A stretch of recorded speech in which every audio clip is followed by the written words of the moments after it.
West Dakota Fox News at 9 with Molly Martinez and meteorologist Henry Blakes. Your first news of the night starts right now on West Dakota Fox News at 9. A Honda Accord comes barreling down the streets of Bismarck with police squad cars hot on its tail. This was the scene on Broadway in Bismarck a few hours ago. Good evening, I'm Molly Martinez.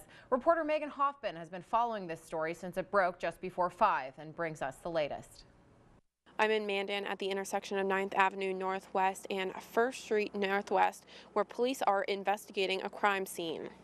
At about 4 p.m. today, Mandan police say they responded to a report of a shooting on the 1000 block of 1st Street Northwest.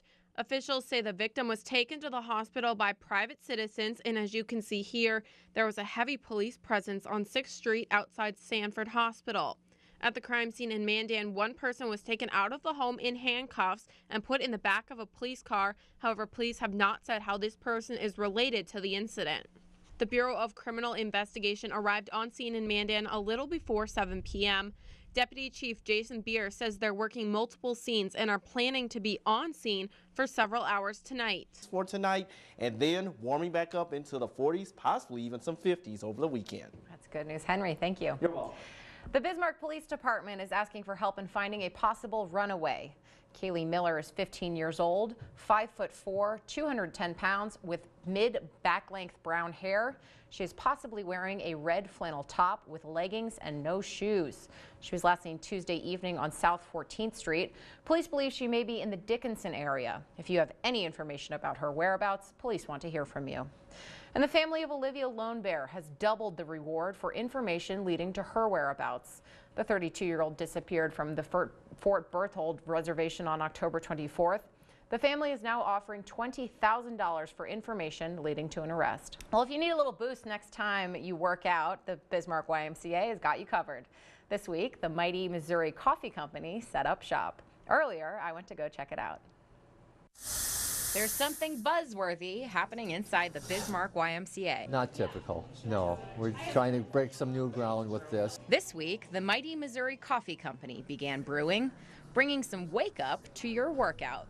We're excited to be a part of the YMCA community. It just kind of fits our vision really well. Owner Brian Jackson got the idea for the shop back in college. The more I looked into it, job shadowed, and got into the coffee industry, the more I realized, like, yeah, roasting in Bismarck would be the ultimate. And that love for local percolates through everything they do. We're using Bessie's Best Milk. Our honey comes from Mandan. We partner with BC Bagels, so everything's handmade with small, simple ingredients. It's pretty local through and through. And the locals are flocking. We work out, then we come and have coffee and a bagel or something, but it's just a friendship, and it's so nice having it here because we don't have to go outside. Our cars are parked, and we can have a good social time. This JAVA isn't just for members of the YMCA. The shop is open to the public year-round. The mighty Missouri Coffee Company has a second location on the Bismarck side of the Memorial Bridge. They also sell their grounds and beans locally at Cashwise. Well, Miss America Kara Munn kicked off her birthday weekend by visiting kids at Sanford Children's Hospital in Bismarck today. She colored and sang with the kids and even shared some cupcakes with them. It was supposed to be her day off, but Munn says she wanted to do something special. Today also marks 10 years since her childhood best friend Amber passed away from leukemia. I wanted to be right here in Amber's dream. She was the one that kind of inspired my work with the Make-A-Wish Foundation. She's the one who now has this legacy that's going to last forever here at Sanford Children's. Munn will be at Kirkwood Mall tomorrow starting at 10 a.m. for a parade and autograph session. Well, after a 5-day run, Bismarck native Kyle Becker's reign as King of Jeopardy has sadly come to an end. After winning Monday through Friday, Becker came in third on today's episode. He walked away from the show $65,000 richer. He says it also gave him a chance to fulfill a lifelong dream. Being on the stage for the first time with the buzzer in your hand, at least for me, it was very ethereal and just like I was on cloud nine because this had been like near the top of my bucket list for a while. We asked Becker what he plans to do with the money, and he says he's going to pay off a big chunk of his student loans and take a vacation. Well, pregnant women who consume a diet heavy in sugar could be putting their child at risk for developing asthma. That's according to a new study published by the Annals of American Thoracic Society. Researchers studied 1,000 mothers throughout their pregnancies. Once the babies were born, they tracked their diet and asthma diagnoses at ages 3, 7, and birth. They found that children whose mothers had a sugary diet had a 58% chance of developing asthma.